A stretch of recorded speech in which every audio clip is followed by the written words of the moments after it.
Indro Warkop, lahir 8 Mei 1958. Transformasi Indro Warkop dari tahun 1979 hingga 2023. Dia seorang pelawak legendaris dari film Warung Kopi yang tergabung dalam grup lawak Warkop DKI, teman dari Kasino Warkop dan Dono Warkop.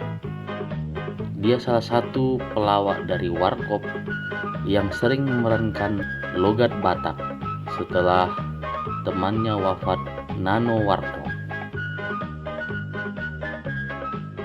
Dan hingga sekarang masih aktif dalam dunia perfilman pelawak ataupun komedian di Indonesia.